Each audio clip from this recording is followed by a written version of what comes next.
refugees. Also, prior to turning to academia, Nick worked in the NGO sector in London on refugee policy and direct service delivery. So I'm really pleased we have both a scholar with experience in direct service speaking to us today. And joining us on Zoom, Carolyn Miles, who is a long-term collaborator from the University of Texas, Rio Grande Valley, where she is a professor of literatures and cultural studies, and also currently serves as the director of education abroad within Global Affairs. She has co-hosted multidisciplinary annual conferences on border studies. She has published numerous articles on issues of gender and economics in the South, including on the author William Faulkner and on the US-Mexico border. Her talk today will be drawn from her work as PI for a 3-year National Science Foundation grant titled Geographies of Migration and Insecurity at the US-Mexico Border. The grant is intended to research the global movement of people across the US-Mexico border and the impact of US immigration policies. But first, turning over to Professor Schilde, and if you give me a moment to share. Oh, am I going first? You're going first. Okay. Is that okay?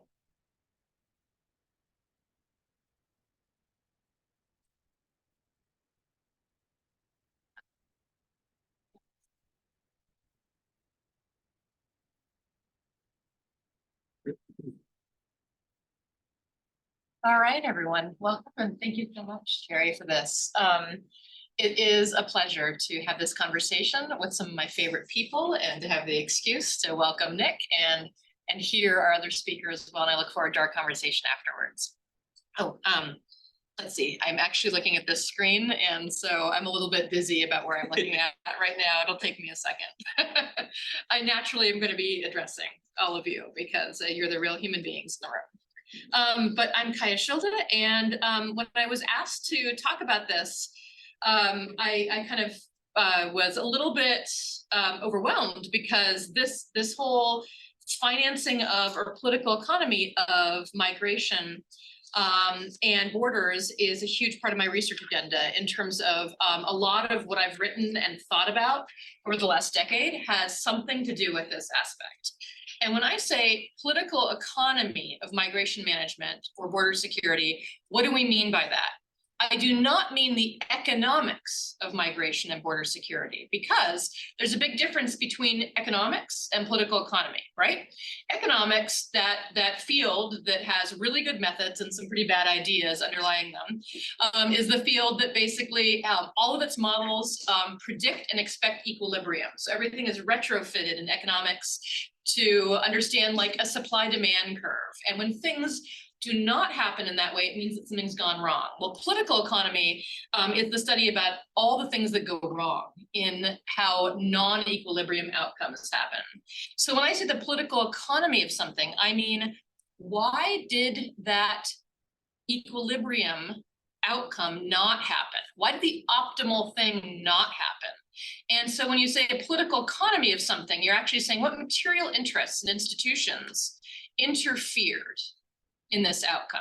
What material interests or institutions put their thumb on the scale and changed outcomes? What material interests or institutions benefited from, were winners and losers in that outcome, or anticipated being a loser or tried to be a winner in that outcome? And so a classic political economy of explanation that we're very familiar with is like a military-industrial complex kind of outcome or analysis that says, why does the US government spend X on the military, or why does it have this kind of military policy? And you can say because these political interest groups had these material interests and they wanted to be winners in that outcome, and that's why that outcome happened. Now, an economics of outcome would completely miss that, because they would miss the actual political lobbying and kind of interest intermediation that happens in this process. So a political economy of kind of analysis looks for the interests and the institutions that have material interest in an outcome and understands outcomes by elevating them and looking for them, and it's a lens. And so this slide, you're probably squinting at it. You know, I borrowed it from a friend who likes to, I didn't cite him because I forgot to, but I will if I do a more public talk than this. But it is basically that economics is nice and linear, and when you add politics and interests in, those models fall apart. But it's not completely without, we can still, in a positive sense, look for the kind of phenomenon that happens. So more specifically, in my research agenda, or in some of the work I've done, and I'm going to try to give a snapshot of that a little bit. I'm going to talk about my 2017 book because it addresses some of these issues in the European Union. I'm going to talk about a couple papers I've written, a couple things that are in progress. I'm going to talk about my current book. And so I'm going to try to go a little bit fast, but also not skip over too much. But this is kind of a summary slide of some of the things I'm going to be talking about today. What do I mean by a political economy of EU migration and borders? So a political economy lens helps us understand why the EU has a defense policy. I'm not going to linger on this too much because it's not the topic of our talk today. But in my 2017 book, I considered a puzzle that the European Union, a trade civilian organization, has a defense policy and defense institutions, right? It's somewhat puzzling, and it can't totally be explained by security or threat phenomenon or other security kinds of things. And one of the explanations, and I'm giving very simplistic versions of this right now, is that one of the reasons the EU has a defense policy is because defense firms in Europe wanted to have a bigger European market and a single European buyer eventually, or a single European regulator of defense. And so they lobbied for 20 years to try to create that. So then another question that my research addresses that gets more to the topic of our talk today is, why does the EU have border and internal security policy or migration management policy? And a conventional wisdom of this might be, oh, because it started experiencing migration crises, right? It started experiencing functional pressures in migration. It had to address it. Well, I have an alternate explanation for that. And that is that because defense firms were already active and lobbying for the EU to have defense policies and institutions, from like a capitalist sense, they wanted to expand their markets. And so they saw a market opportunity in security markets. Now, how is security different from defense? Defense is external, about wars and, and military expeditions and things like that. Security is internal, about civilian population management, border security, and migration management. That's what security means.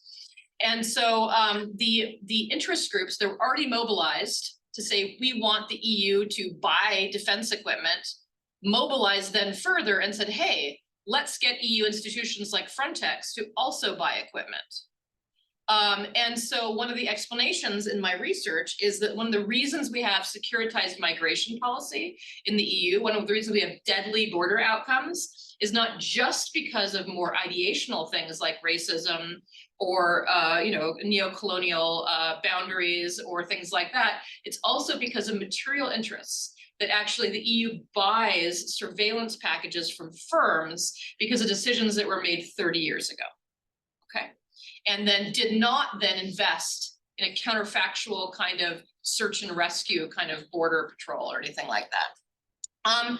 My more recent work asks why states, not just the EU, but also the EU and European states, outsource migration management or detention to private firms. So my previous work was about how firms increase state authority or EU authority. My current work is about why states then give that authority away to firms, like a revolving door of authority. And one of the current explanations, it is not actually a fiscal explanation or a finances-based explanation, but it's a political accountability-based explanation, is that states, including the EU, but also European states, are essentially avoiding risk, either legal risk or political risk, because when things like migration management, or in particular detention, which I'm studying right now, get too political or start to incur too great of legal or political costs, then they get outsourced, okay? And I'm going to go into that a little bit. And then also what kinds of markets over security and migration management have been created at the EU level. The EU is in the top 3 spenders of security, research, and procurement in Europe. And so it's a major procurement market.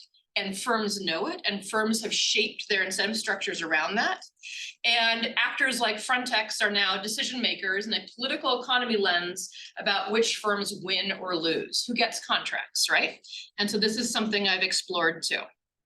All right, so I spent enough time talking about, I'm already halfway through my talk. So I'm going to skip over the slides about my previous 2017 book, other than just to say,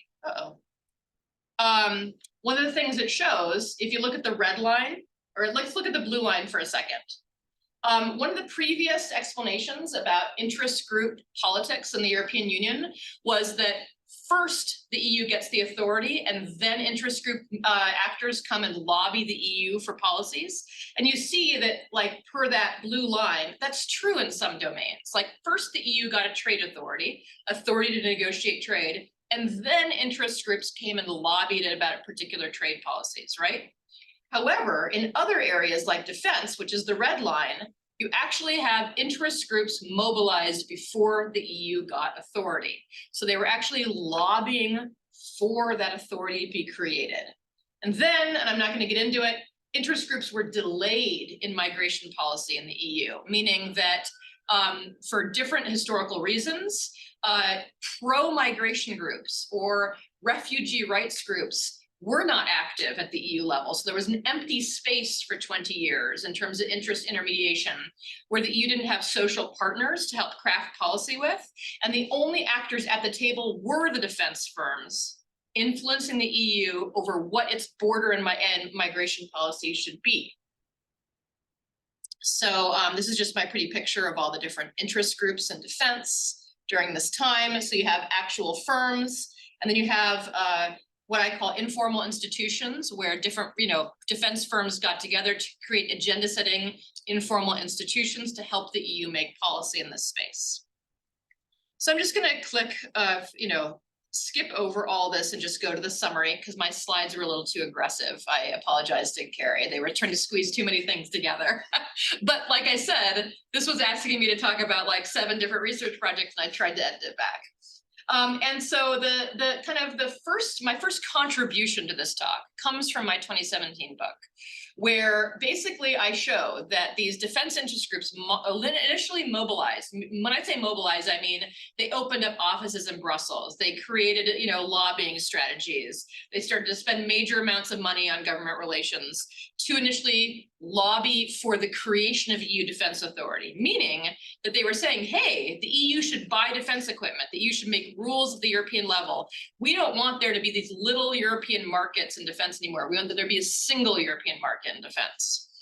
And so then this early mobilization helps us explain a lot of things. It explains the timing of why EU defense policy happened.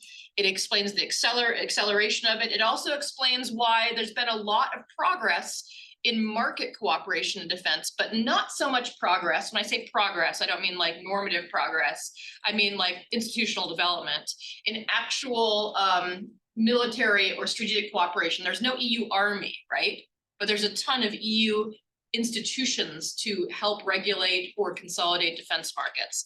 And then for the purpose of this talk, this also influenced the migration policy, that the border security became securitized because of defense industry lobbying.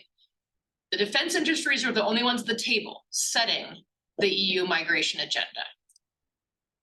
So this is parallel to arguments about securitization. In political science, international relations, there's something called the securitization agenda or the securitization frame.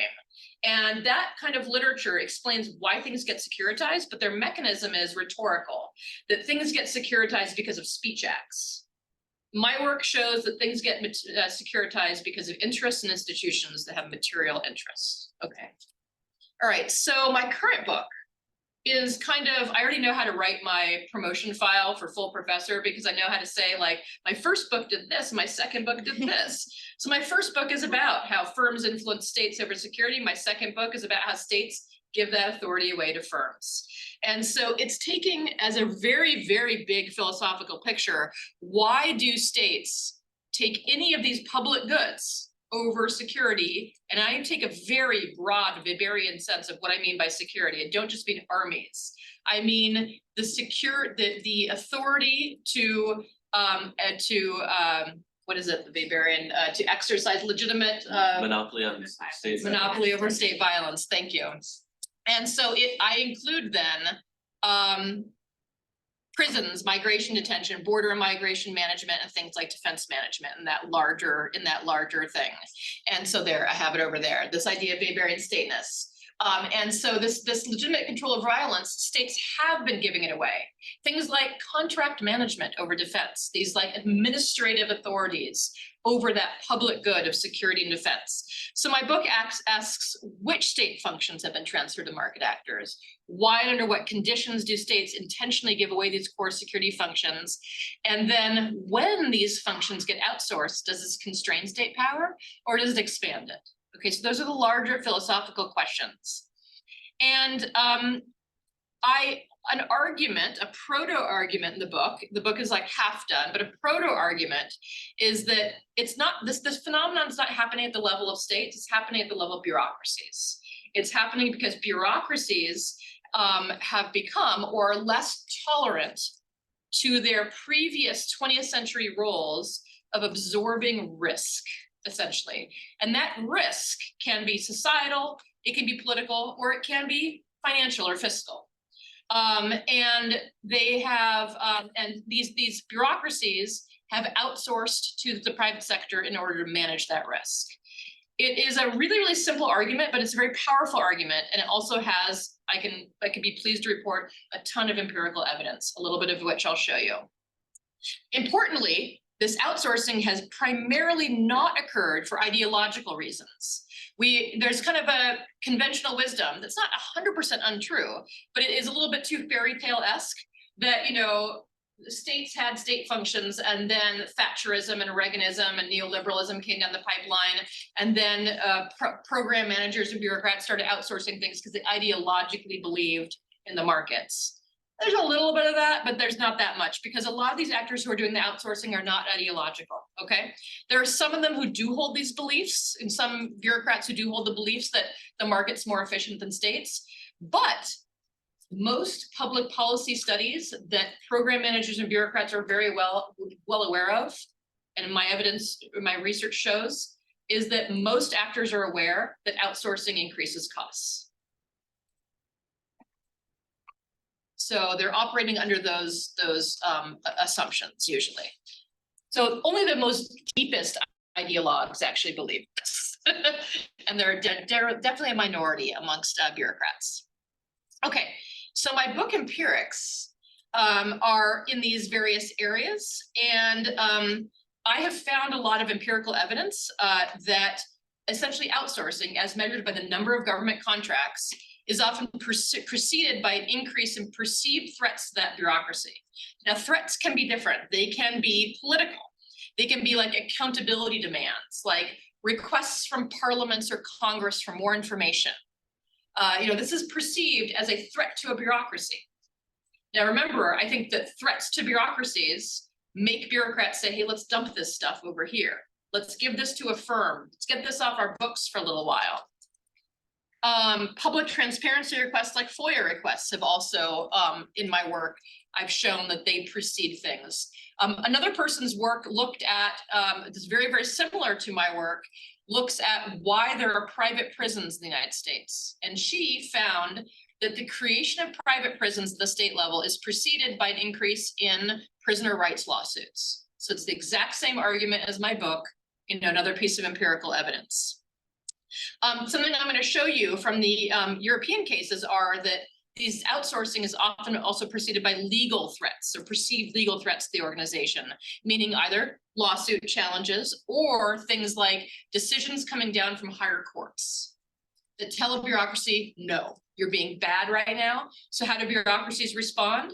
They often outsource the policies to outside actors. So the research I've done in the last few years, and the research that Carrie was saying is new here, and I'm gonna cut the last part of my talk just gonna present this, it's enough to chew on, is about why migration detention has been outsourced in Europe at the European state level.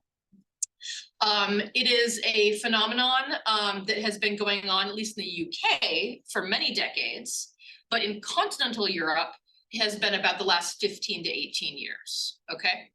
And so the existing explanations for this have been, the conventional wisdom is that states do this because of fiscal constraints, because of capacity pressures, that either the bureaucracies are low capacity in general or not high enough capacity to absorb crises like migration crises or demands on their asylum system.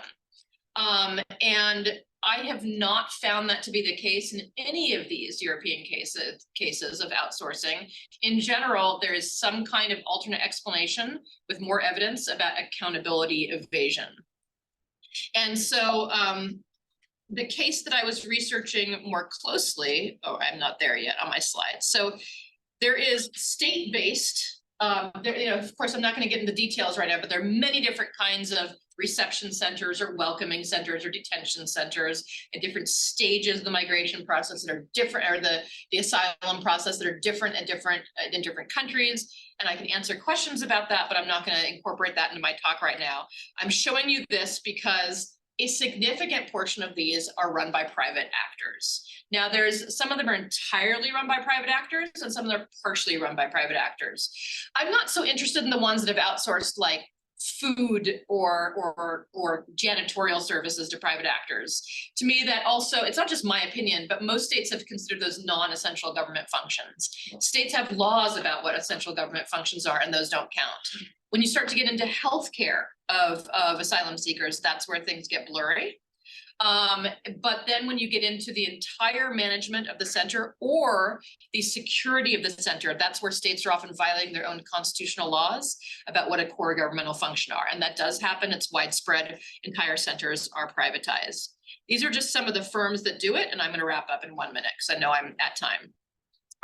These are just part of our research. That is looking at what the different providers are. There's JEPSA, a French company. It's a major, so when I say there's a French company, I don't just mean they're active in France. They're active across Europe. These are multinational companies.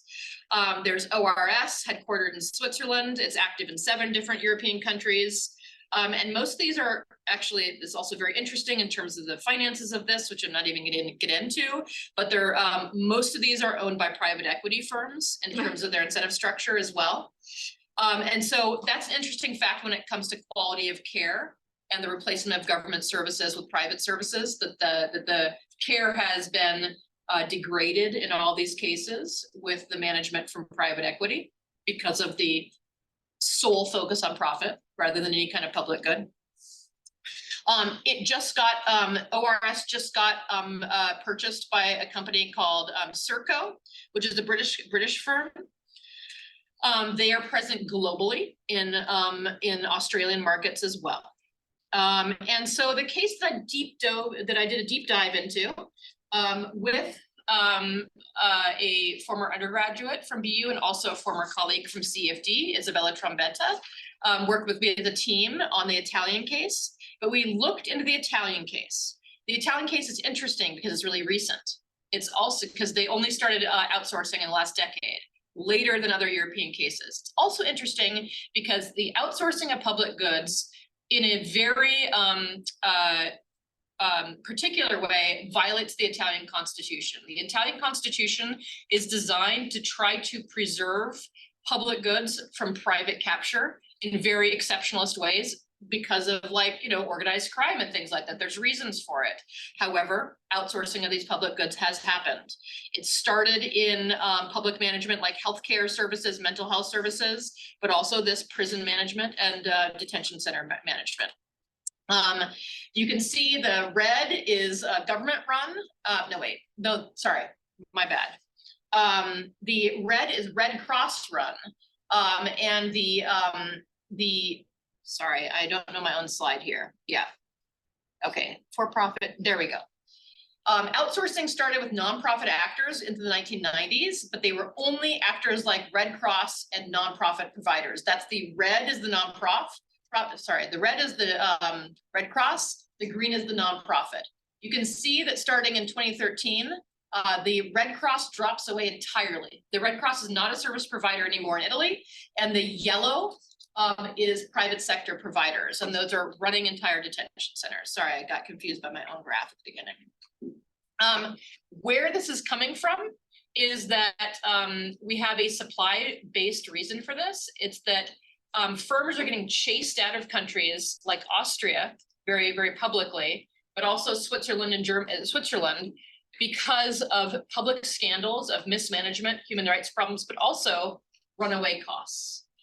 The firms are moving from those countries to Italy increasingly in order to recoup their profits. And that's what this shows too. All right, so I'm not going to go through the whole explanation, except to, don't even look at the slide, it doesn't even matter. The point is that the tipping point in Italian privatization of migration management or migration detention, not complete privatization, not all places are run by private sector actors, but the tipping point of any places being run by private sector actors was a top-down decision from the European Court of Justice that said Italy is out of line with European law on migration detention. That directive started in 2008, and then in 2011, there was an EU Court of Justice decision against Italy. So at that point in time, Italy was out of line legally, and their response was to outsource. And so that's what I'm not gonna, I have a whole section on Frontex, I'm not gonna do it. All right, thank you, everyone. I look forward to our conversation. Okay, do I end the show or not? No, Nope, you can just Okay, keep all right, so you're gonna have to go through all don't worry, these. I'll click through. Okay, yeah. Straight away or? Yeah, no, right, sounds good. Kaija. Here we go. Yep.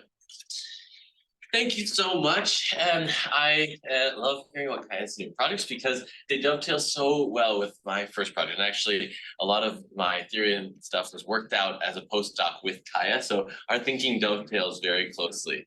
My first book and my PhD dissertation were about, it's called Delegating Responsibility, so very similar concepts of outsourcing, but I try to answer the question of why Greece outsourced to the UN to run many of their camps during the 2015 to 17 crisis, and Italy didn't do that, right? Why would they not turn to international organizations? And I have not necessarily a supply side answer. My answer, and at least that political reason, was because at least at that moment, Greece was not a committed actor to the EU. And so they were rogue in so many ways. And so the EU didn't trust that they were going to implement the policies. So they delegated to the UN and said, you're going to implement it this exact way. And they did implement it, right? Whereas Italy at that point had an EU, a government that was pro-EU. It has since changed quite drastically, but they did trust at that point. So a little bit different, but similar sort of policies, and it was a lot of tracing the money. So I think we can see a lot of those similarities.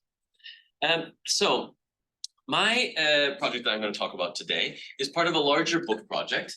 It is it's co-authored with Kelsey Norman at Rice University, and it's looking at after the 2015-16 sort of migration crisis in Europe, the EU's major response, besides sort of solidifying borders and otherwise, is to put 5 billion euros towards African countries. It's literally called the EU Emergency Trust Fund for Africa.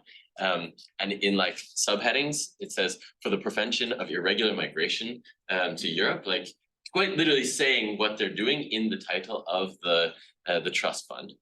That 5 billion euros is one of the like tangible ways the EU is trying to prevent in the sort of root causes idea of migration coming to Europe. And it is directly the sort of funding of externalization. You can see these funds going directly that way. But in doing that, we said, okay, we want to look at some examples, some cases, try to study this. It's the book project looks at all of Africa, but zooms into Kenya, Ethiopia, Sudan, and Egypt. And we don't want to just say that this is something that emerged in the last 5 years, right? There are clearly historical relationships between Europe and Africa. And if we don't anchor them in that history, then we're missing something. So today I'm going to give you some examples or trace the logics through our case in Kenya, but we're working on Ethiopia, Sudan, and Egypt as well. And it's a book chapter, so if anyone wants a copy, I'd love to get feedback in the future. So just a little bit of organization for today. I'm going to talk about the thesis, some of the general content of the EU aid to Africa, zoom in on Kenya and chase it through some of the historical periods, and then end with sort of the conclusions tying it to the larger project. So this is a thesis stating it straight out. European foreign aid and migration policies are used to pursue European interests, right, in Kenya. But it's not just today. It's from colonialism throughout independence to today. And they have several patterns. The first is that it's about forced encampment in rural or periphery areas, right? Hard to get to the city, hard to move on to European capitals from there. And also easy to exclude. Second is that there are racialized policies. There are hierarchies of who gets protection and who doesn't, and privileging some over others. And third is that it's implemented by a security apparatus, which Kaija was talking about before, this idea of securitization, that it can be sort of, in classic political science, is the Speech Act, the calling into existence. But here I follow Kaija's also example that institutions, security actors advocate for roles in it, take over, have financial impact. They're getting these grants directly from the EU, and then have reason to want to expand their space, right? And we'll see that across each of the period. Just a general overview. We're also working with this concept that there's a new, that we can frame development aid as a specific category for migration management aid. And this is really foreign aid, development aid, working to control migration flows. And we have a specific definition, and we code it in different ways and have a data set that we're working with that looks at the EU over the last sort of, sorry, not EU, OECD countries over the last 20 years, trying to say what is different about this and where is the money going. And it is, we argue it is different than just overall development aid, in part because it's motivationally granted because they want to control migration. And we connect that to all of the funding documents. The funding documents explicitly say this is to try to stop irregular migration, right? Which is not what all development projects do, right? That's not the same. The second is that they select clearly specific countries to give more aid to. It doesn't show in this map, it's sort of, but there's a direct correlation with distance from Brussels. The closer you are to Brussels, the more money you're going to get, because the transit countries are clearly the place they want to put money to stop them from getting to Europe, right? South Africa, Zimbabwe don't get that much money, whereas Libya, Turkey, Morocco get a lot more money. So as I said before, 5 billion is what we're sort of looking at here in the last 5 years. Overall, it's up to 130 billion over the last sort of 20 years, and that increased dramatically in the last couple of years, up from 5 billion in the first years of the data set, up to almost 20 billion by the end. So we're looking at a big chunk of money, which plays into what I think a lot of what Kaija is talking about, that this is a big piece of the pie that security actors, different states are going to fight over. We coded it into different subsections. The grants are a little difficult to view because my opinion is that the EU is trying to frame it as doing things it's not necessarily doing. So it talks about resilience and economic opportunities. But when you zoom into this, a lot of those projects overlap with security projects. So we had to recategorize many of them. In a similar data set, we look at what the category of like what is going to. So on the top, you can see EU funding going to all of African countries, coded by like the subject of the aid. So food and water, the biggest. We also have other as the second biggest. Education, democracy, you can see there. A lot of it is just sustenance, right? Trying to provide emergency relief. But if we only talk about emergency relief as apolitical and sort of humanitarian, you're not looking at this longer picture of when you continue to do the same type of emergency aid for 100 years to the same place, is clearly a long-term project. It's not just a one-off project. The second thing just below that, you can see who's doing the implementing, and there's a version of outsourcing going on here. Clearly, it's not the government that's receiving most of the money, it's UN agencies, as UNHCR, IOM, sometimes International Labour Organization. And then we also have a big chunk of donor country-based NGOs, which includes also development agencies. So like GIZ is the German development agency, they would be included in this. And so there's a lot of self-giving going on within the European funding, where the EU funds migration aid abroad, but then gives it to the French development agency to do it. And it's usually a French person on a 6-month contract going to Mali to implement this project. Okay, so I want to zoom out though and think about over the last more than 100 years, going back to the late 1800s, how has migration and foreign aid been implemented in ways that are strategic for Europe? And I identify in the book chapter this just very specific moments and sort of political economy of this, including the indirect rule and pacification of the colony, the importation of indentured laborers, the Kapinda system, and like I said before, this sort of racialized protection for refugees paired with a mass removal and detention camps. So I'm going to zoom into a few of these. The first just being the Kapinda system, and this infamously was the system of passes within the British colony that made all African men over the age of 15 have to carry literally on a chain around their neck a pass.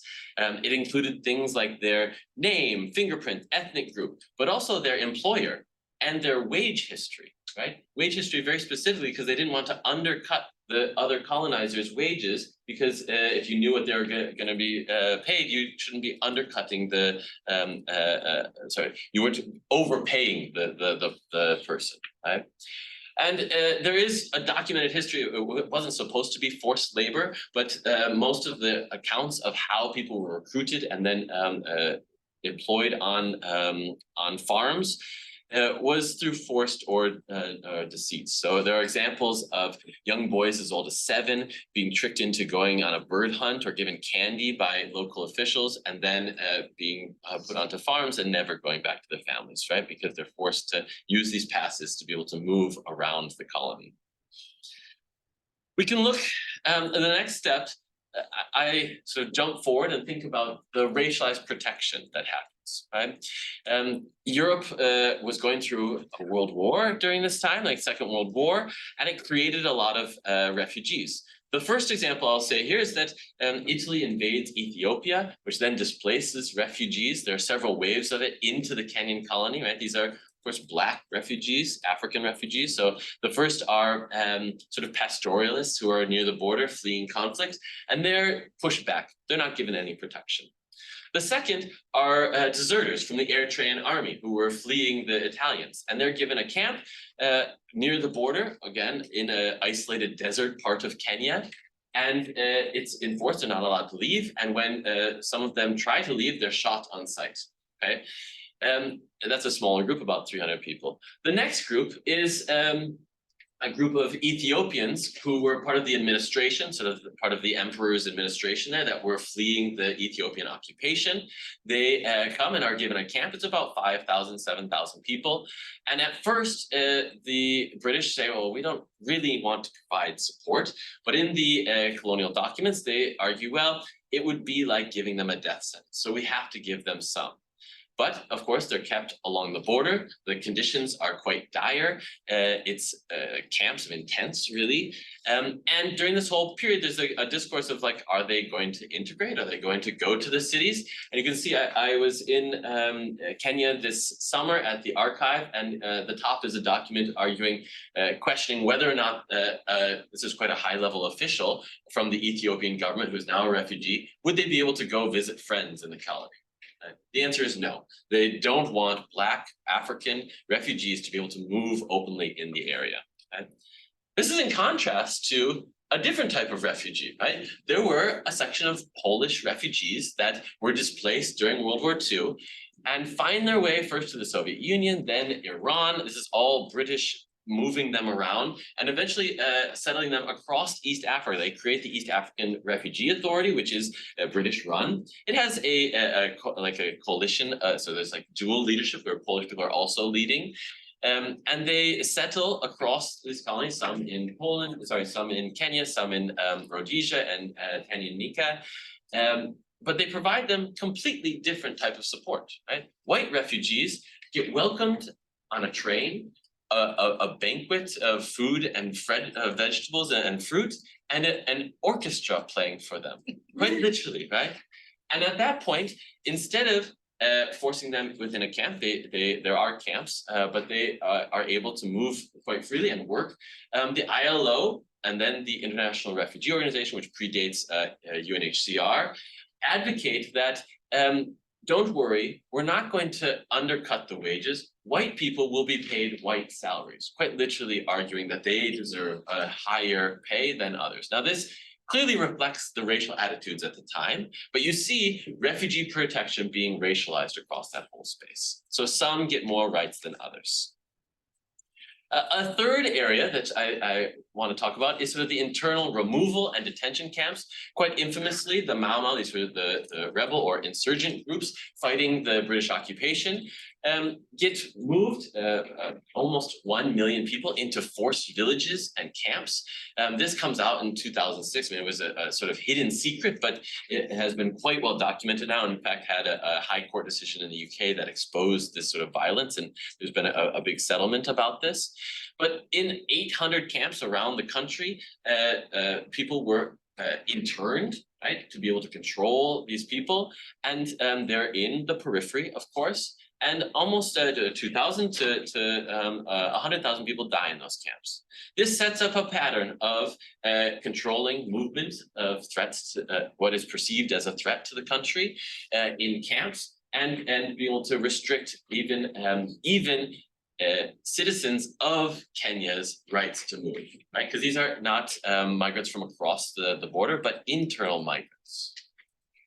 We can zoom forward to independence. So independence happens in 1963, and there are now Kenyan, African officials who inherit an apparatus that does very similar type of migration management control. So the first I'll talk about is sort of the Schilde Wars, which were, Schilde means bandit in Swahili. There is, of course, you can see on the slide here, Somalia, Ethiopia, and Kenya. These are colonial lines. The populations of people obviously overlap. Pink is a Somali ethnicity, and there's an advocate. There are advocates within Somali ethnicity then that they should have their own state, but it doesn't align with those areas. So this northeastern section of Kenya had a separatist movement that was arguing that they needed to be part of Somalia. So during this period, the now independent African government decides to use a very similar strategy to how they approached the Mau Mau, right? They use 28 forced villages in the area, force people to move into them. They have nightly curfews. They're not allowed to leave the territory unless they get a pass from the governor of the area. Now, this is literally the same office as the colonial office before, but now it's an African thing. The people who were organizing the forced villagization 10 years earlier were being trained by the British to do the forced villages of the Mau Mau. So it is the same technique, sometimes the same people, right? Doing the forced camps, forced controlling internal movement of people. You can see this quote from a Kenyan MP. I got this from the archive as well. "We do not want to be told that there are loyal Somalis. Let the Somalis come out and show us their loyalty. Let them be put in a camp where we can scrutinize them and know who is amongst them and are good." Okay, so clearly open justification for this internal thing, and the beginnings of laying the idea of Somalis as a threat to Kenya. There's also a discourse that villagization is a form of development, that we can control their movement, settle them in a space, because pastoralists, right, these nomads are a threat to us, right? Development, modern development, Western development is to be anchored to a place, to farm, to be able to count and tax them. Remember, this is also classic Bavarian, that it's very hard to count and tax. And there are colonial documents that say, it's so hard to count these Somalis. They move around so much. We're forcing them to stay near one well, and we always count them when they go to that well, right? But of course, the herds moved to different wells as well. But the colonial officer was very frustrated with that. By 1971, this is about 5 years after the beginnings of the forced villagization, there is a extreme impact on the local economy, right? The camel population, which most people, that's how in this area, you can see wealth is held, drops by 95%, right? So a drastic cut in the population, and they're forced into these villages. The next step, we can see a few years later, and this is 10, 15 years later, the continued idea that Somalis, now of course, these are not Somali citizens from the country of Somalia, these are Somali ethnicity born in Kenya, never been to Somalia before, but are Somali ethnicity with supposedly Kenyan citizenship, but they don't have documents. So the Moi regime sees this as both a threat to their politics and uses it, Moi was quite infamously an authoritarian, uses it to crack down, and orders in 1989 that all Somalis over 18, in order to get citizenship, have to report within 21 days to 51 registration centers. And when they go there, they stand in front of a committee and have to recite from memory their genealogy, their identity, their tribe. You can see the list here goes on. And if they make a mistake, then they're assumed, if any of this doesn't line up with their record of what is Kenyan, right, then they can be deported. And the deportations start. 500 people get deported to Somalia. Somalia goes, what are you doing? These people are not ours, and put some of them on a flight back to Kenya. But I will say this is part of the pattern of forcing the Somalis to identify who and where they're from and seeing them as a security threat. And the vetting continues to today. Okay, when a Somali who is born and raised in Kenya turns 18, in order to get a national ID, they have to go through the same vetting process. Okay. Now, this all comes to head when we get the massive displacement in 1991. 400,000 Somalis move across the border from Somalia to Kenya, and this question of who is Kenyan and who is Somali becomes really, really important. Right? There are about 7 or 8 camps, mostly along the coast or the border. By 1997, it's consolidated in 3 camps. One near the border, which is Dadaab, and then on the far left, the western side, Kakuma. Those camps are the center of the refugee population now, and are that pattern of consolidating refugees to the periphery. I just want to do a time check. How are we doing? Just a quick note, it looks like on Zoom, for some reason, the slides aren't moving. Okay. Maybe just like try resharing and see if it will. Stop sharing. Yeah. I just saw someone posted a note in there. And when I look at my, okay, now they're back. Can you see de facto? Okay, great. Just what was the time check? How much more time? Like 8 more minutes. Perfect. So during this period, the EU, European countries, are using conditional aid throughout it, right? Saying we want the Kenyan government to reform their elections, right? Moi, who is ordered the Somali vetting process, is famously authoritarian, did not want to have elections, but is forced in 1992 when the World Bank and all European countries said, we're not going to give you a drop of aid unless you have real contested elections. And so they do.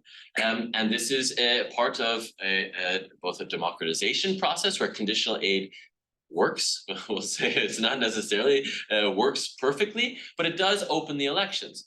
The result, though, is that there is both deep ethnic violence based on this, trying to suppress votes in response to the period, and also a wondering of who is a Kenyan citizen and can vote. Are these Somali refugees now eventually going to become citizens and get to vote? Right? There's a careful ethnic balancing that has to happen within Kenya. And then the last other thing I want to point out here is that UN becomes like a surrogate state, right? They are providing almost all of the aid. They're doing all of the registration. They're providing much of the infrastructure in the camps, and the government is hands off and says, "Go for it. This is your job." Right? So 2006 comes along. We have a gigantic reform. It's a different political administration. Is part of this, they, in law, enshrine this idea of encampment, that they have to be near the borders as part of the law. They're not allowed to move unless they get official permission from a camp officer. Now, that sounds a lot like the governor of the Northern Frontiers Territory during the independence period, and also sounds a lot like the colonial official from the first period that we were talking about, right? Not being able to move from those spaces. The Refugee Affairs Department, this is called the DRA, it's a new department, but it's not really funded by the government. It's almost completely funded by international donors. At this point, there's a beautiful PhD written exactly about this that looks at the different ways that it was created. But the Danes fund $3.5 million to capacity building to start the sort of agency. They literally pay for staff salaries. UNHCR takes over a similar program in 2011, and they quadruple their staff up to 120 people, almost all paid for by UNHCR funding. Right? At a certain point, the government employees get upset because they're not being paid the same rate as the UN employees. So they implement something called a project bonus, right? Which it makes the government employees have equal salary as the UN employees, even though they're all Kenyans working in the same office. They're just tracing where the money is coming from, right? And they want to be paid equally. Without the UN, they wouldn't have had any office building, they wouldn't have had most of their staff, and they wouldn't have had any registration going on. So you see the international community, mostly funded through European development agencies, doing most of the refugee protection that's happening at that time. We can also see that there was the hope that they would transition over. Many of the transition from the UN-run security or UN-run vetting process to government-run. This fails several times and is a continual debate. Actually, some of the more recent EU money was directly to try to do that, and again has failed to transition. We'll see if it actually happens. The last thing I want to point out is that during this period, there is a further securitization of migration management, in that this office is the Refugee Affairs Office is part of the Department of Home Affairs, which then has a very strong security contingent at the top.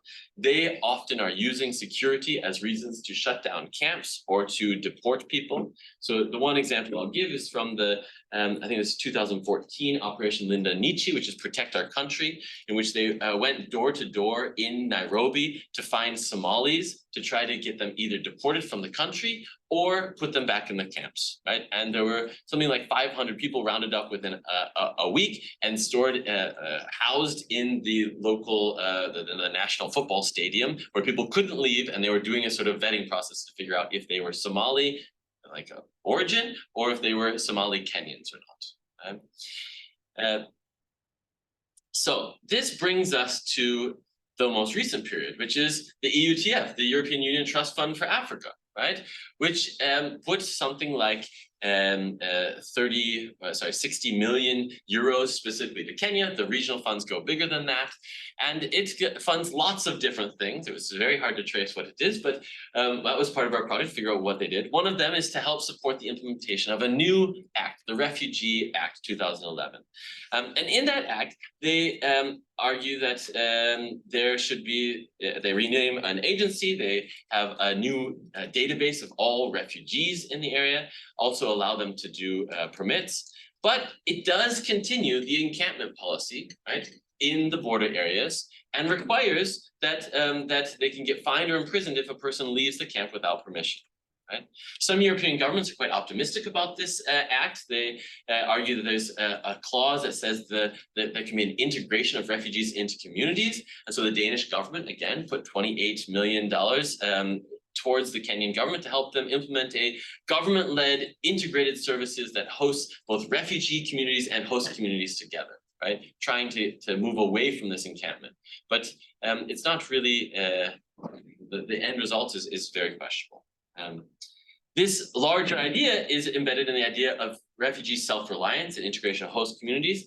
The sort of headline project is this one up in Kakuma. So Kakuma camp is the second largest camp in Kenya. Many people, if you think of a refugee camp in Kenya, this is the one. They piloted right next door to the Kakuma camp, the Kobani settlement.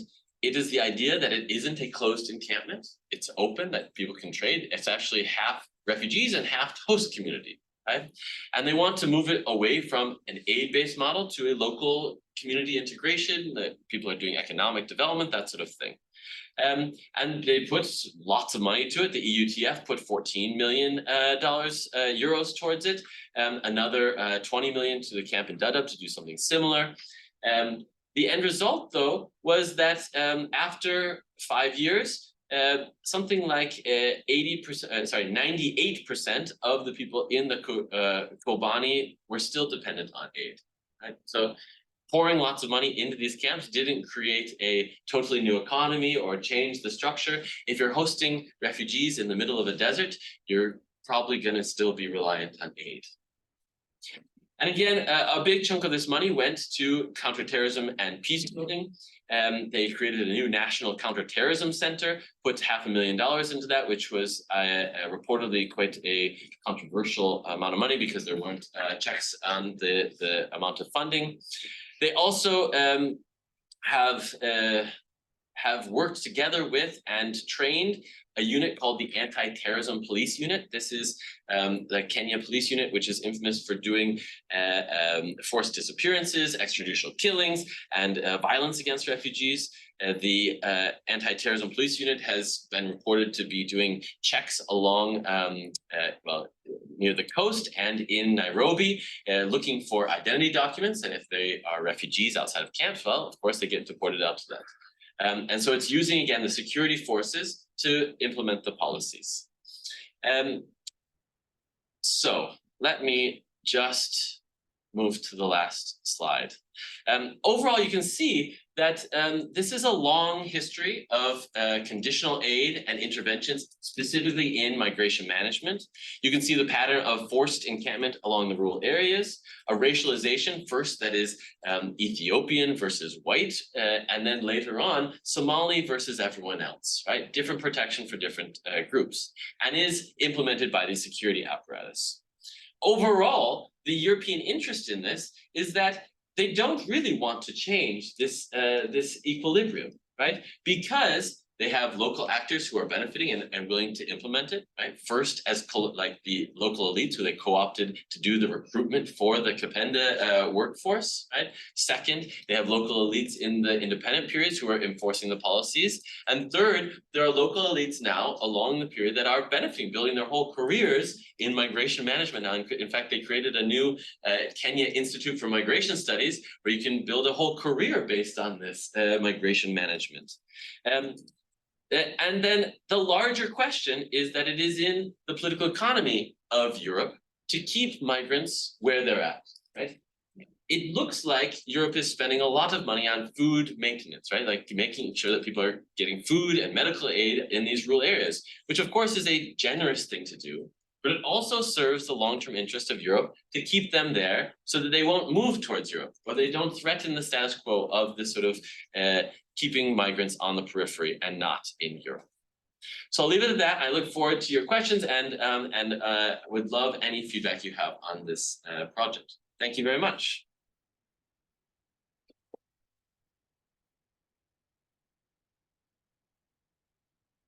Are there other slides for? So Caroline will run her slides. Got it. Okay, so I stop sharing. Yes, I perfect. will.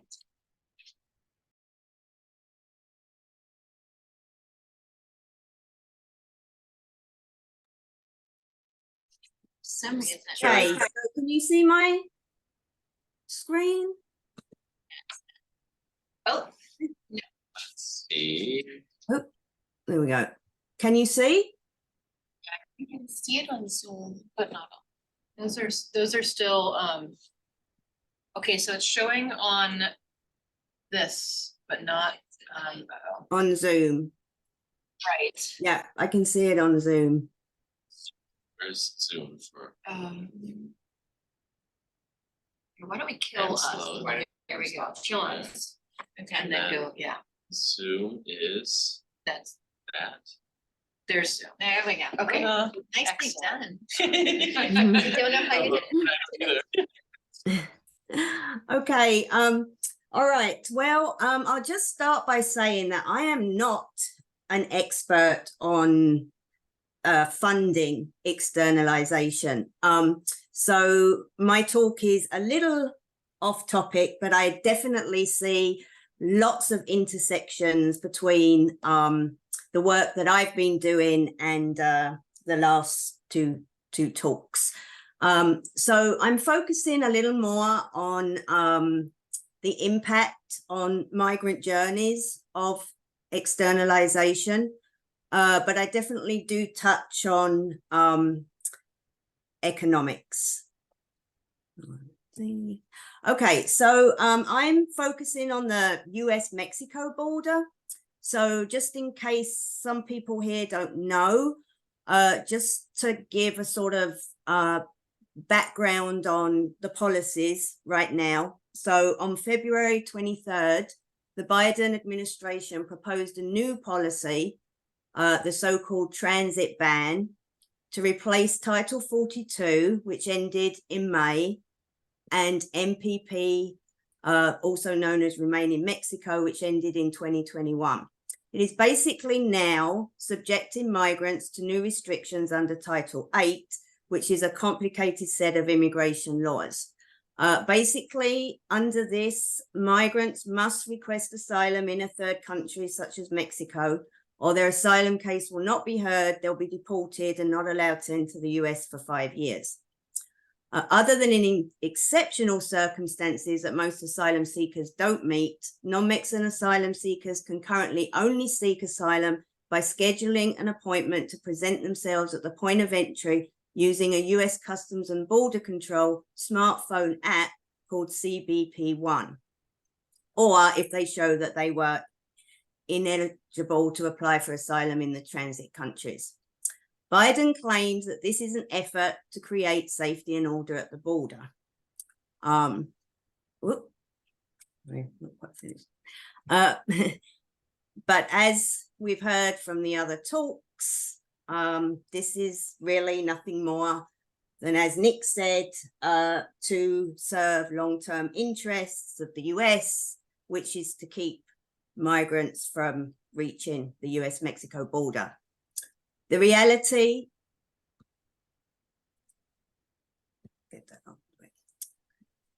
is a strained and inadequate system in Mexico to deal with an increasing number of asylum cases, an even more lucrative market for organized crime, more expensive and unsafe journeys for asylum seekers, and unsanitary migrant camps at the border. Okay, so just to give credit to my research team, I'm going to be drawing in part on research conducted by myself and my team as part of a National Science Foundation grant called Geographies of Migration and Insecurity at the US-Mexico Border. We have conducted numerous interviews on both sides of the border in the Rio Grande Valley, as well as interviews with legal representatives and other service providers. Firstly, I think it's well documented that in the case of Mexico, there is inadequate funding to ensure timely and efficient processing of asylum claims. One report published by Rice University, for example, documents that the increased number of asylum applications has put a great deal of strain on Mexico's Refugee Assistance Agency, known as COMA, which is responsible for adjudicating asylum claims and determining refugee status in Mexico. COMA has been underfunded by the Mexican government for several years, and its budget has not kept pace with the rising number of applications. While in 2020 and 21, the budget was increased to close to 2 million. According to COMA officials, this amount is insufficient even for operational expenses. Year after year, the backlog keeps growing, with some asylum seekers waiting over 2 years for the agency to resolve their claims. The report documents that COMA has had to turn to the UNHCR, the United Nations Refugee Agency, for funding to strengthen its capacity, which has led maybe to some improvements, but still COMA lacks the capacity to handle the rise in asylum claims. More funding is and will continue to be needed. For instance, in January alone, Mexico received 12,863 asylum applications, a 120% increase compared to January 2022. While Mexican law stipulates that a refugee status application be processed in 45 working days, refugees regularly end up having to wait several months and sometimes even longer than a year to receive a determination. If the rise in claims continues and no additional resources are allocated, the agency may find itself in a dire situation that will ultimately result in asylum seekers having to wait even longer to have their claims processed. Skip that for time as well, that one. But there are other problems for asylum seekers. Based on the interviews we conducted with asylum seekers, this waiting is compounded by a number of other issues that migrants and asylum seekers have to deal with in Mexico while they wait. The US itself deems Mexico unsafe. Asylum seekers we interviewed reported over and over poor and unsafe conditions in Mexico, many of them reporting sleeping outside on the ground, having belongings and money stolen, and being sexually assaulted. Many reported being treated badly in detention centers and said the US detention center was the first time they were given a bed, food, and felt safe. They have no social or community support in a transit country and are vulnerable to organized crime. Kidnapping and extortion is common. Also, from the interviews we conducted, it is clearly evident that most asylum seekers have absolutely no idea how the process for having their asylum case heard and considered works. Nobody had previously any advice or instructions.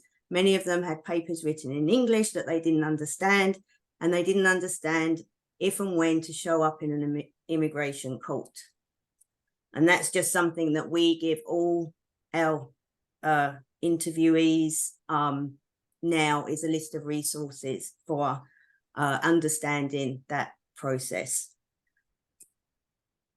I just wanted to add that I know less about the processing centers in Guatemala and Colombia, these new centers that the US, Biden worked with these countries to open these processing centers. But from what I have read, it's the same story. Few people are eligible for refugee protection to even start any process, and the process takes years. There are long waits, and often people waiting for answers from these offices end up leaving the country. People we have interviewed certainly don't report Colombia or Guatemala as being any safer than Mexico. And as one journalist put it, no matter how many centers you have, if the stream of legal pathways continues to be small, then you are creating bottlenecks. Also problematic is the CBP1 app. While it has been argued that the CBP1 smartphone app improves access to asylum, research suggests that the app is a further digital barrier. This app is a predominant characteristic of the camp in Matamoros, where me and my team have spent quite some time. Many of the asylum seekers we talked to there have been trying to get an appointment for months. From talking with them, success seems arbitrary. It's a lottery. Some told us the app just doesn't work. Others said there are just no appointments. Others told us it depends when you get on the app. If you're lucky in a moment, an appointment will suddenly be available. There's reports about this as well. One published by Insight Crime says the app works more like a lottery as tens of thousands of migrants enter the system simultaneously in an effort to secure one of the few appointments made available each day. What's more, the app only functions for those migrants located in central and northern Mexico. Other research suggests there are glitches. For example, one article argues that the app's facial recognition function fails to consistently recognize migrants with darker skin tones, thus creating racialized barriers to seeking asylum. And then there is the way in which externalization empowers criminal gangs and activity, a huge market, a huge economy. Most asylum seekers we talked to and interviewed reported journeys fraught with danger, crossing the Darien Pass, came up over and over as especially dangerous and expensive. Many asylum seekers witnessed loss of life. Many reported witnessing people who couldn't pay get killed, and all reported that a substantial amount of money was needed to make the journey into and through Mexico. A lot of recent reports have found that externalization increases both corruption and crime. How this one particular report from Insight Crime, which is a non-profit think tank dedicated to people's rights in Latin America. This report was based on 2 years of research, including interviews and analysis of data across the Mexican states where human smuggling is prominent. The report claims that the US government's immigration policies and the externalization of immigration enforcement to countries like Mexico have expanded the breadth of official corruption. As the US government has increased its reliance on third countries for enforcement and pushed migrants to remain in these countries, officials from these nations have expanded their illegal operations. These include extortion, kidnapping, and human smuggling rackets. One of the major findings was that the prevention through deterrence policies used by the US government have created an increasingly lucrative black market for human smuggling. Transnational criminal networks have assumed greater control over the movement of people and replaced the personalized community-based nature of human smuggling that once existed. Whereas the smuggling of drugs and weapons formerly dominated the cross-border contraband trade, human smuggling has morphed into one of the most lucrative industries for crime groups. It has also made it increasingly dangerous for migrants who face more risks en route and along the US border. The report interviewed migrants who paid up to $13,000 to get from Guatemala to a US city. Just crossing over the US-Mexico border seems to range from $500 to $2,000.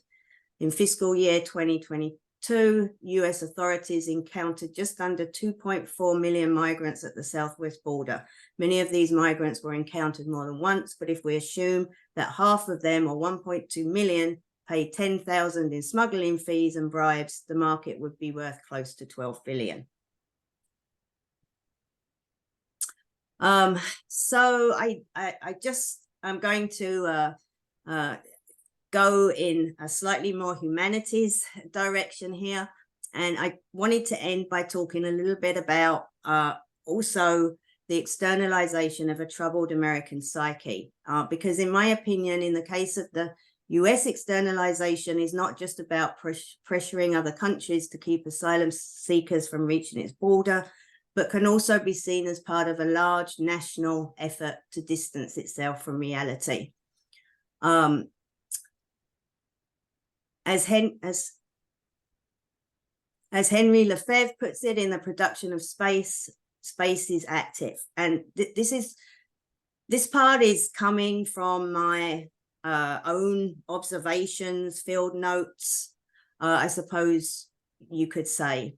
At the US-Mexico border, space is very hard at work, naturalizing the border, denying historical and geographical continuum, and performing, regulating, and moderating the bodies and stories that pass through it and that are transforming it at the same time. While asylum seekers and global narratives are contained through externalization in Mexico, at the border, they remain invisible, removed from sight, relegated to the shadows in enclosed spaces of shelters, detention centers, which in the case of one very close by to here is the like underground floor of a parking lot, immigration courts, and being undocumented. As well as in colonias, spaces of poverty cut off geographically and technologically. National space and narrative, on the other hand, is produced to be seen and projected, marked by national flags, customs, uniforms, and border patrol cars and badges, patrolling open spaces all along the border. A performance of forced criminalization, reminding US citizens that the nation and its security is what matters. When most people think of the US-Mexico border, they think of it as a wall, a linear limit, the boundary where the US begins and ends, and the place where US citizens are protected from the criminal other.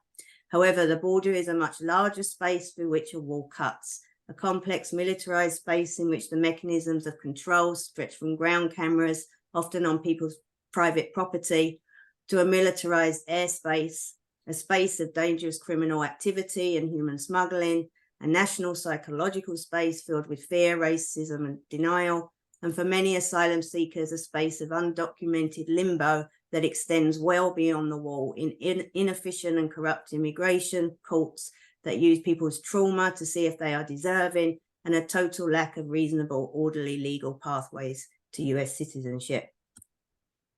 The border wall is a spectacle, a national space projecting narratives, often fabricated, of home, belonging, security, threat, and rightful exclusion.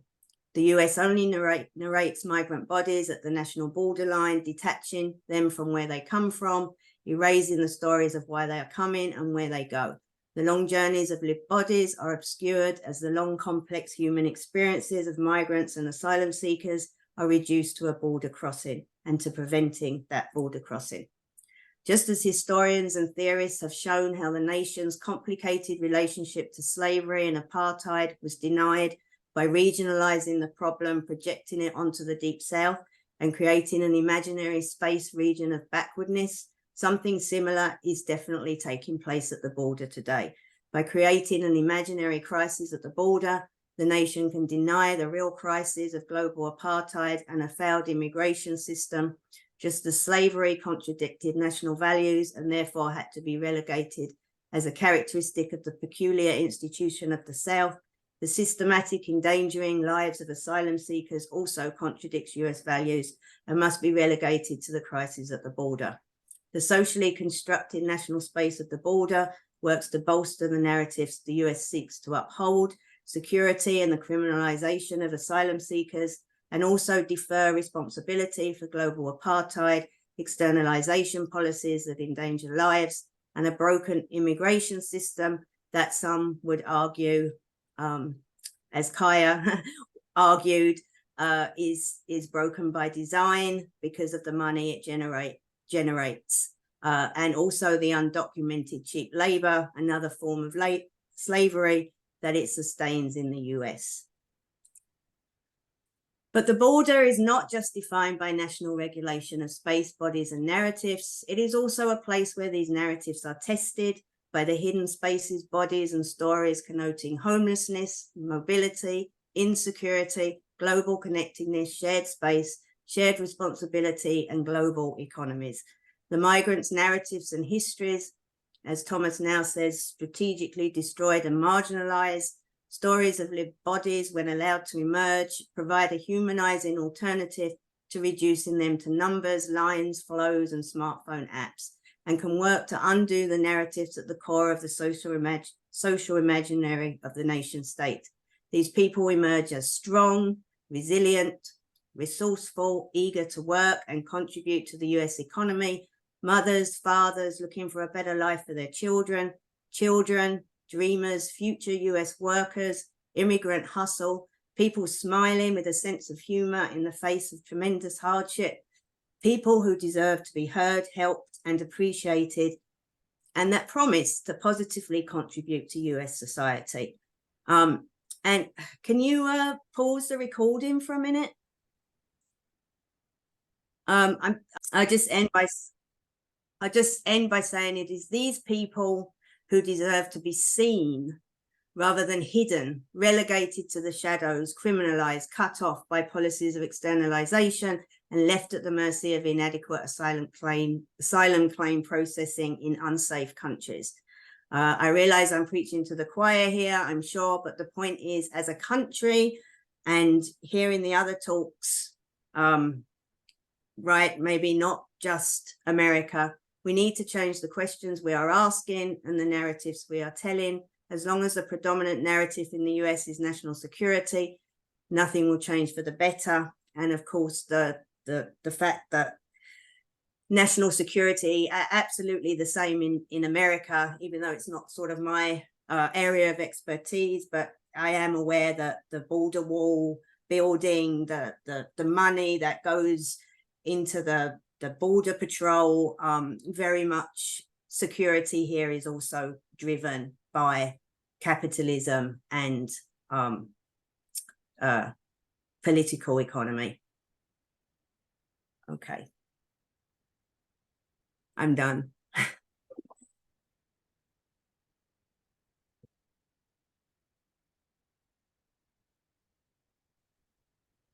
Shall I stop share? Stop sharing and we'll go into. Okay.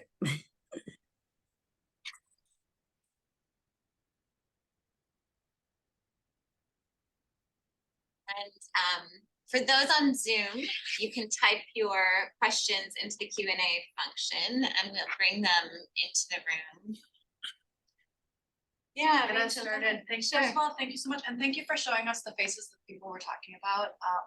That's really meaningful. So thank you for doing that. Can you hear Caroline? Caroline? Yes, if you could speak up just a little. I will bellow. I was thanking you for showing us the faces of the people who are affected. Oh. I think it's really important. So thank you for doing that. Thanks to all of you. I wanted to ask a question about corruption. Because we were talking about following the money. Just to introduce myself to those who don't know me, I'm Rachel Nolan. I write about Guatemalan history and contemporary politics. And listening to the first two presentations in particular, I was thinking, okay, people are putting their thumb on the scale in terms of privatizing detention and all of these policies, the kind of colonial shading into the neo-colonial and present.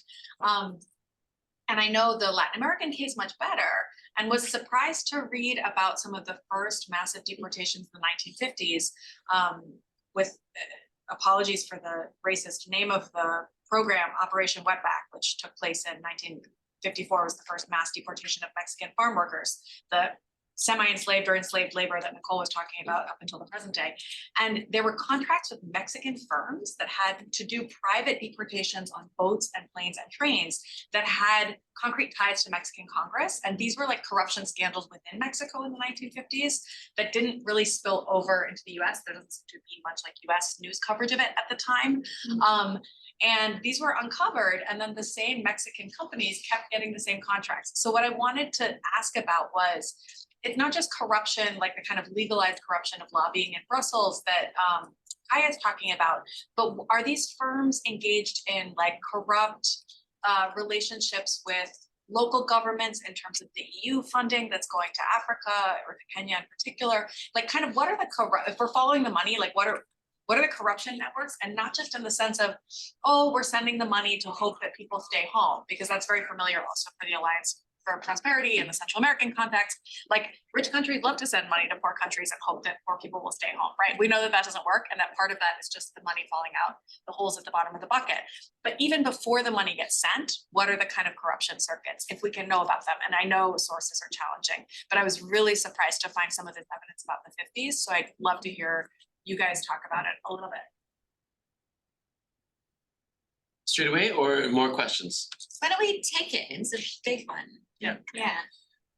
You want to do it? I'd happily, yeah. And so at the corruption level, I will say for me, the big story is not criminal corruption, but the stuff that is just clearly there. So like the EUTF, as one of its clauses, this is the trust fund, it actually declares all of Africa in an emergency. And so we take away all of the transparency and public contracting law that requires competition and like open transparency. So literally all of Africa is an emergency. And now we have $5 billion that is not accountable in the same way that it's legally supposed to be accountable. Right? I don't have like a red flag of like, here's the one that slipped through and is clearly a criminal case. But part of the argument in the chapter is that the money that then comes is either, well, one is clearly self-giving to EU development agencies. So it is, I don't know, it's an open corruption because it's supposed to be going to African state building the capacity of like the Kenyan government. And it's literally a German person sitting in the office getting paid to do the thing that will then they go back home after 6 months, right? And so like the idea of what it was supposed to do is totally corrupted, even though that happened legally. The second thing is that aid in this way can either be I mean, corrupt is not illegal, but it has distorted incentives that it goes to people who are known to the development agencies and actors and often follow patronage networks, right? And so in certain areas, it's brothers of the governor who are getting and it's not corruption because many of these things are just open contracts. They're the biggest ones. They're the leaders, civil leaders of the community. And it is the brother of the person who's getting it, right?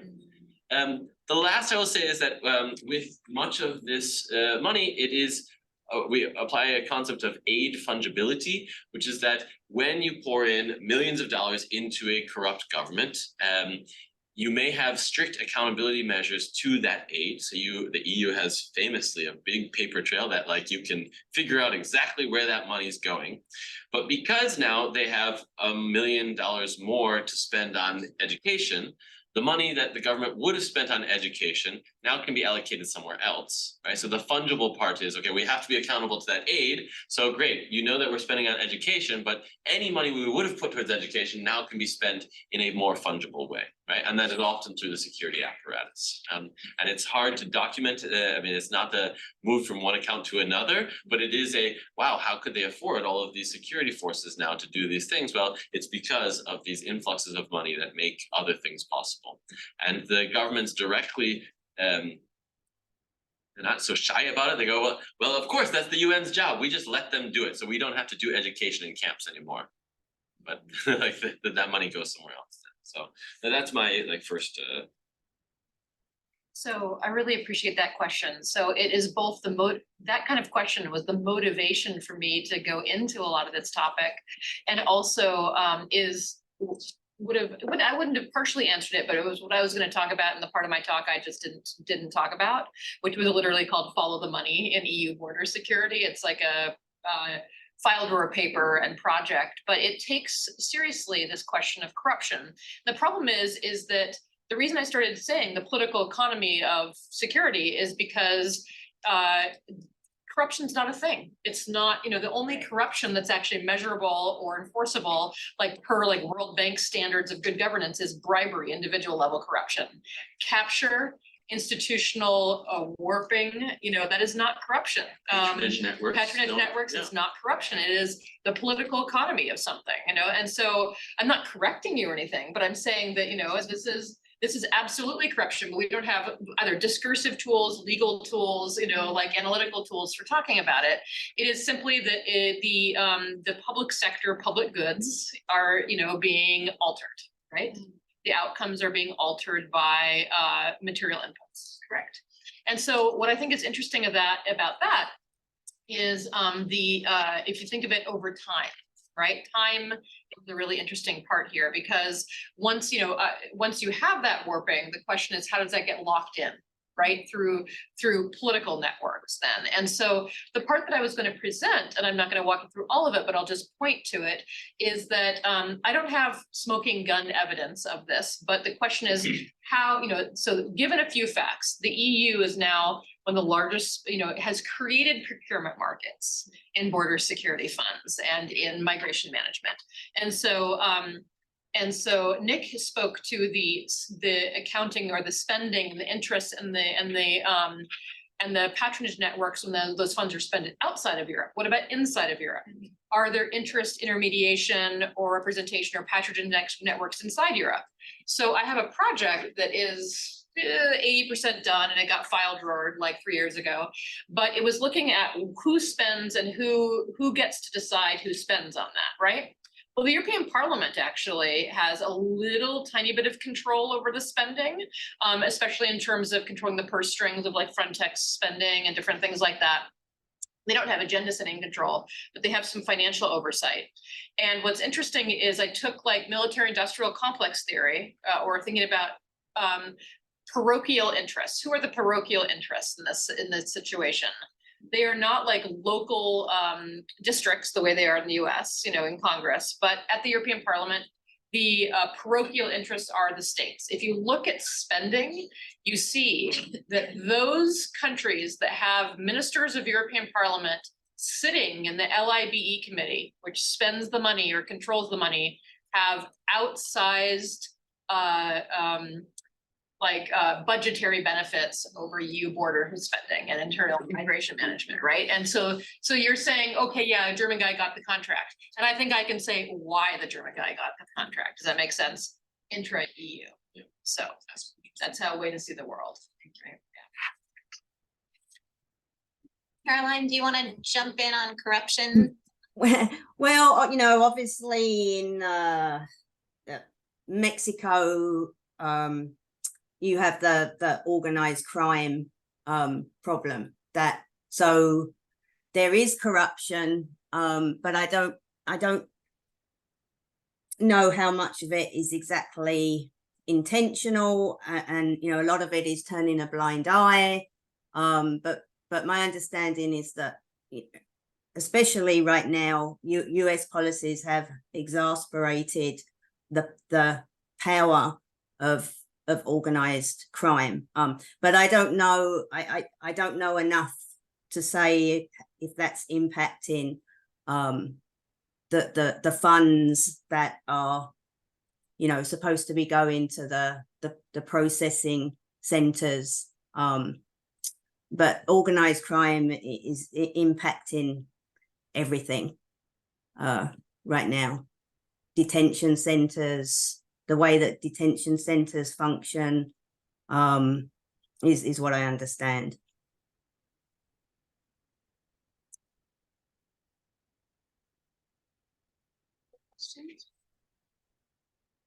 Anything from?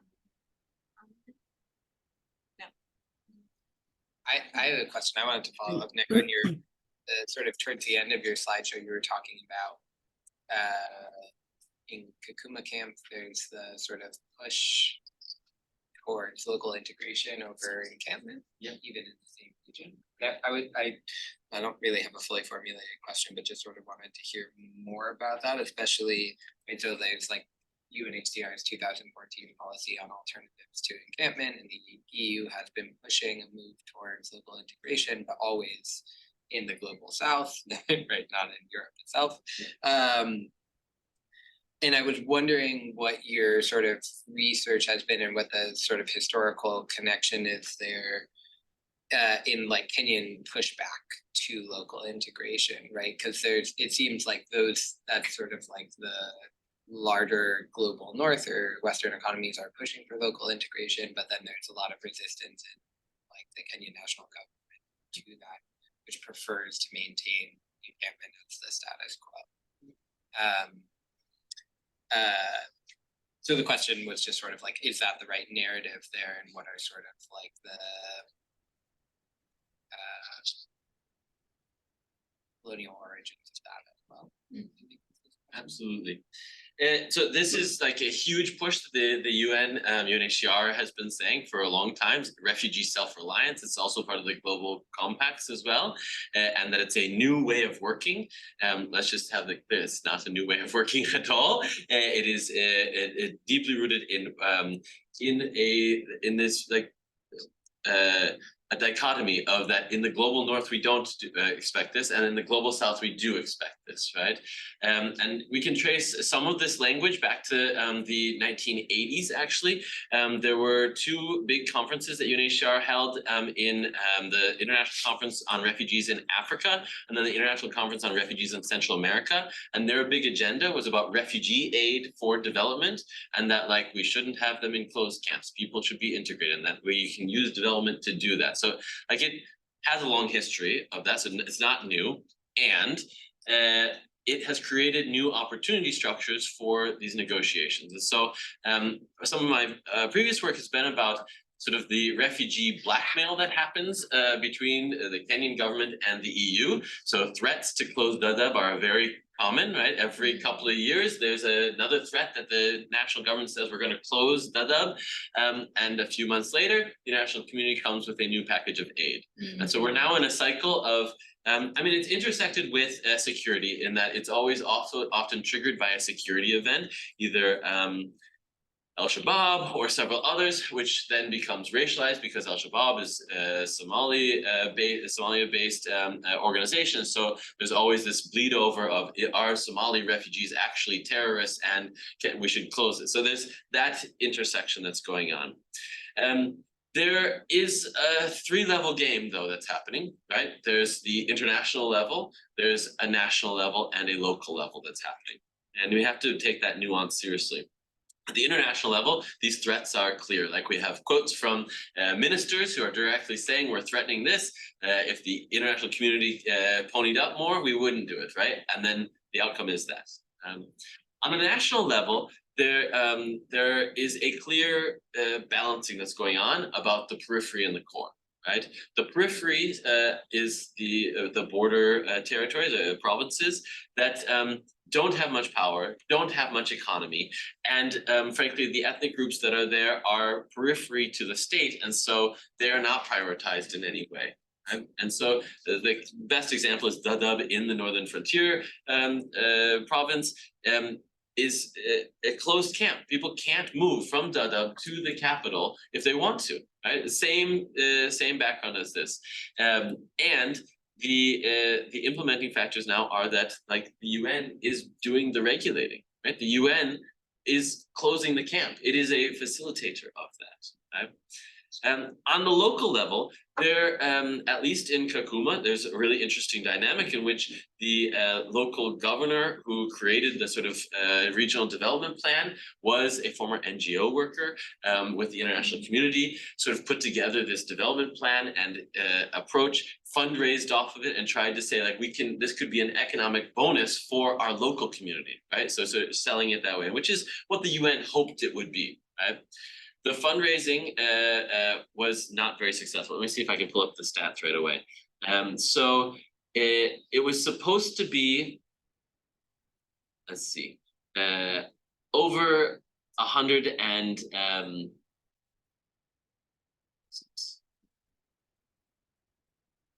so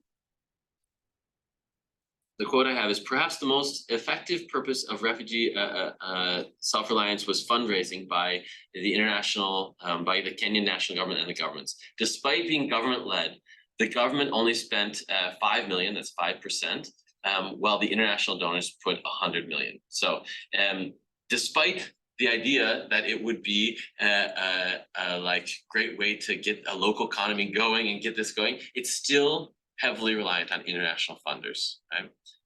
The downside also is that after they put this together, it was like a best practice. They like had this a thing, and the funding never showed up, right? Even like 100 million came, but it was supposed to be something like 1 billion that came in, and the funding never showed up. So what do you do with a state that like promised a lot but can't deliver? So a very long answer to the different levels of politics. I have a question that I'd love comments from any of the 3 of you, but it began, and I was so struck, Kaija, when you said this really isn't ideological. And it's partially because my training is like ideology is everywhere. But I'm convinced about the way that you're thinking about how privatization is happening. But coming from Caroline's presentation, where I'm thinking about so many decisions as being at least couched in politics, decisions being made by political actors for really political gain, concern about voters, narrative, image. And I'm wondering if it's happening, you know, to the extent that you're familiar with the kind of US context, is this happening in the same way in Europe? I'm aware of some of the narrative and conversation. And then, so I guess the question is, are these privatization processes that you and Nick are tracking sort of happening in the background? He's really talking about them that much. Rachel's question about the corruption scandals. Or is it something that is so present in politics and the narratives of political leaders, like thinking about here with Biden and the Republican race, heating up and so much around migration, the border, what led Caroline to think of it as sort of a performance in many ways. So it's what I'm seeing is kind of the opposite of a performance. It's silencing, the elimination of something from the public sphere. Does that make sense? Yeah. So it's a Maybe that's what we're getting- depoliticization. yeah. But it's an intentional when I'm specifically talking about privatization outsourcing. Yes. It's the depoliticization of something that is inherently political, right? Yeah. The who is part of the polity, right? And so it's not that I think these things aren't ideological or don't have something to do with race or, you know, or anything like that. It's that that's more of a background context. And I think that when I'm talking about bureaucracies evading risk, some of that risk can be political, it can be reputational, it can be the fact that things are heating up about something.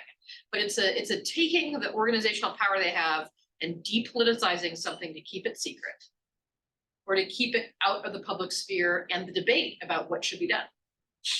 And so it's perpetuating the bureaucratic solution or the political economy solution of who the winners are that are currently solving the problem and getting benefit from it, and taking that out of the public sphere. When I know that I was using big abstract language and kind of sweeping my hand around and not doing a lot of good like empirical historical work and making a lot of claims in a very short period of time. But quite literally, when a contract is given to a firm to do something like detaining migrants, and part of my work is on the US, right? It's under researched right now, but that's part of the book plan. It's not just on the EU. But from what I know, the anecdata, you know, the small amount of information I have and the processes I see, the evidence in front of me shows me the same things that work in the United States. And what that means, if you're a US citizen or someone who cares about US politics, is you can't get information about what happened politically when it gets outsourced, because literally a FOIA request can't reach into a firm. You know, so. I want to add to this. Yeah. Okay, so when I heard that, I also was like, is it ideological or isn't it ideological? And I think I agree. And so like both Biden and Trump have continued the same process. Right, So in some ways, it's Very not ideological in the same split. Yeah. Right? So that's clear. Right, same in places like in Europe with different parties, same policy. Same right. policy, right? Well, And oh. Go ahead. Sorry, go ahead, Caroline. Oh, no, sorry, I thought you'd finished. Go ahead.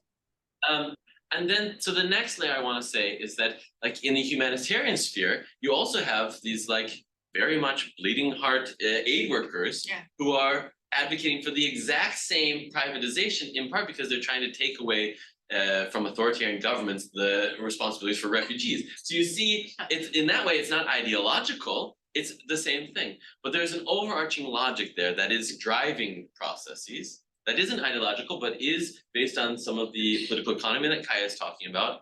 And I argue in a different article, which just came out actually, which talks about how migration management has been framed as apolitical, but has deeply political terms, right? So not ideological, but political outcomes. You're choosing who's the winner and loser. And so across the world, we have a toolkit of what is migration management, right? And we unpack it in each place and go, here, go ahead and do it. We'll give you technical advice on how to do this. So there are capacity building workshops around the world now, teaching governments how to do migration management. And yet, they're framed as apolitical, and yet they clearly have political goals, right? They're choosing to restrict migration often, right? They're choosing to provide refugee protection in this specific way, which is not to say that it's not a good thing to have refugee protection in that specific way, but there are other options, right? You could give everyone citizenship. You could make not closed camps. You could do all of these other things, but instead of those political options being on the table, it by default is, here's what migration management in an ideal state looks like. Let's export that to other places, right? And the politics then is taken out of a contestable sphere, which is national politics, right? It's parliaments, is all these other spaces. So in one way, so in one way it's privatized there. In others, it's in the humanitarian sphere where like a refugee cannot hold accountable UNHCR, right? It's a surrogate state, but it cannot hold them accountable in any way. Right? You can't even sue the UN in countries because international organizations have protection. So how can you make a thing that is fundamentally political actually accountable to its subjects, its citizens. So a very interesting problem. Caroline, did you want to? Oh, yeah, no, I was just going to add that, yeah, I mean, it's not that they're the same, or that it's one or the other, but it seems to me that it's both. Even from, you know, from a Marxist point of view, I think it's right that the logic of capitalism, business, whatever, probably is the major driving force. But that, of course, in turn, creates ideology that in turn supports that logic. So that's kind of the way I see it, is that it's that it's both. And yeah, so that's one kind of reinforces the other. No, I'd like to hear Kaija's response to that, I guess. So yeah, when I said that things aren't political, I meant not Ideological. ideological. Yeah. I meant that I don't think the ideology of neoliberalism is the thing that drives bureaucracies or program managers to make decisions to outsource to private actors, right? Right. So that was a more Mhm. bounded claim that I made. Of course, this is all political, right? But I think that I'm satisfied with my response to you, that it's an act to depoliticize, but for the benefit of the economic winners. So I think that we're all in agreement on that. Yeah. Mm-hmm. Yeah. So these, it's you know, the migration policies serve both interests, the business interests that are purely directed by the money, and also ideological interests that, at least in America, seem extremely deep rooted. You know, a sort of schizophrenic view on immigration, really. And interestingly, we talked to a judge, an immigration judge in Senator Kane's office, and she kind of talked about it the same way and said that that's really what makes the law so confusing and complex, is that literally that schizophrenia ends up in the law. So anyway, I thought that was interesting. Maybe one last question. It does run out of time. I think it's good for closing question. So I am in security studies and human security, and I work on migration. So I think about securitization so much, and I think most people in this kind of intersection are really struggling with it right now too.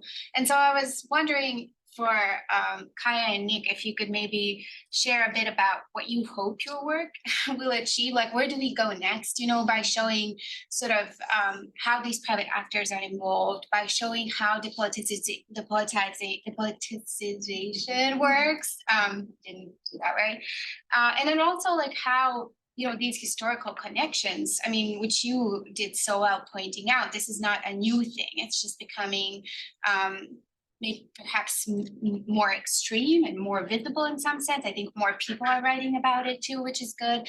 But what do we do next? Where do we go from here? Is kind of what I was interested to hear more about based on what you presented today. Great question. So it turns for me to a wider question, which is about, do these externalization funds, projects, migration management that we're exporting, do they actually help democracy or hurt democracy? Is it undermining authoritarianism or is it helping authoritarianism? And that's sort of the question for our wider book project, is like, yeah, we know that this aid doesn't stop migrants, it just doesn't, right? But what are its, we framed it once, like intended and unintended consequences, but I don't think many of them are unintended.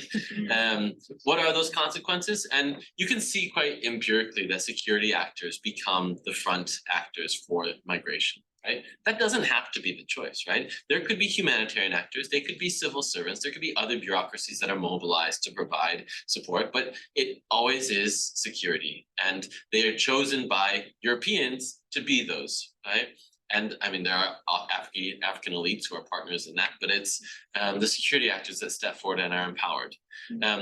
So then you see a sort of hollowing out of the democratic like state within African countries, right, where it's now security forward, right, and less accountability in terms of migrants' rights and other things. So migration management often is about the security side rather than the human rights side when you're promoting it. But then we flip the question and try to talk about it in a decolonial side and say, it's not just about African democracies. These are undermining European democracies, right? They had to suspend European rule of law in order to put 5 billion euros out, right? That's a European principle that's being undermined, right? And frankly, European right to asylum is being prevented here. European standards are, so it's not just the undermining of African rule of law, right, in different countries, but it's about the European undermining as well. And so there are fights on many fronts. And I think it is saying, well, if rule of law is what matters, if human rights matters, then let's apply this in all of the spaces and not try to think of it as a dichotomy, right? And there are fights on both the European side as well as the African side. So it's a fantastic answer. I'm just going to add to it by saying, I think it's important to constantly remind ourselves of the material interests of actors, right? And how embedded they can become over time. And so any policy produces unintended consequences in terms of, especially if the policy is redistributive. Like, you know, if you like Obamacare, it's great that Obamacare is now so embedded as law that it's almost impossible to undo. Well, you might like Obamacare, but not like migration detention, right? But migration detention now has been embedded in markets and it's very difficult to undo.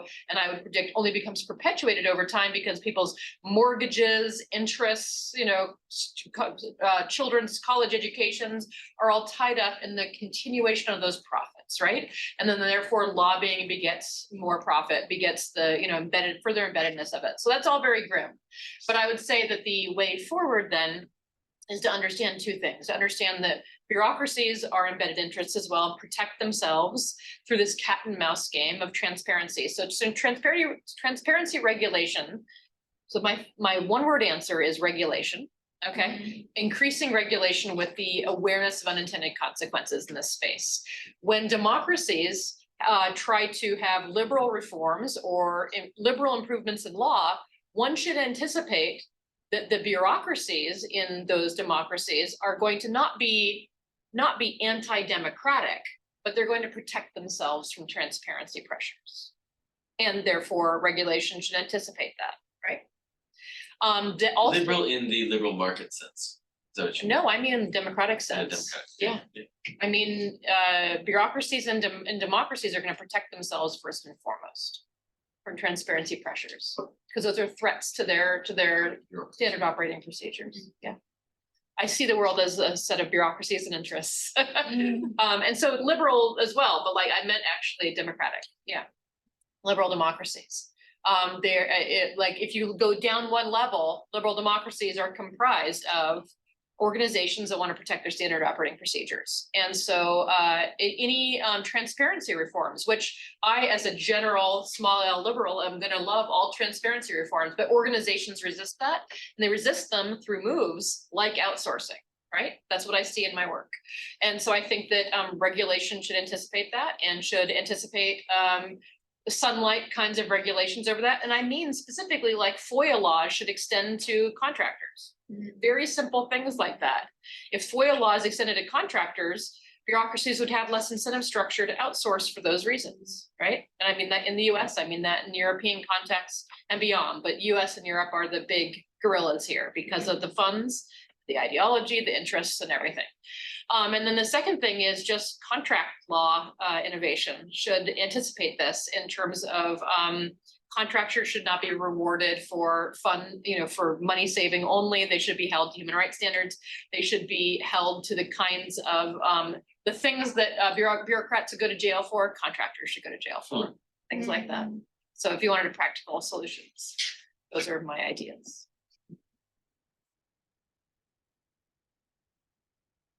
Any last thoughts, Caroline, on where to go next? Well, yeah, I mean, I agree. You know, I have this idea that reshaping the perceptions of who migrants are is important. And you know, to take that a step further, to maybe further understand how migrants can further the material interests of actors. Again, when I was in DC and talking to this judge who had been a migrant, in fact, you know, one of the things that she said is that part of the problem is that all of the people making policies and laws, they have no idea who these people are, no idea whatsoever. They have no idea what's going on at the border. They have no idea who these people are. She said, you know, business Republicans will say, hey, we got to have some of these migrants because we need them for the market. We don't have to like them, but we need them for the market. So, you know, so how, and from what I understand, I mean, there's a huge need for labor in the US, but there seems to be no movement on increasing the temporary visas for migrants. So, you know, there's a disconnect there, I think, which, you know, I haven't delved into so much, but yeah, that's, I guess, what I would add. Okay. Yeah. Thank you so much, Kaija, Nick, and Caroline, for joining us today.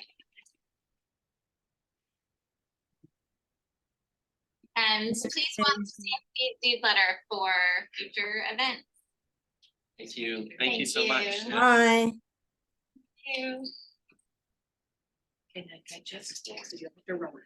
so much, Caroline. Thank you. I learned a lot from both of you.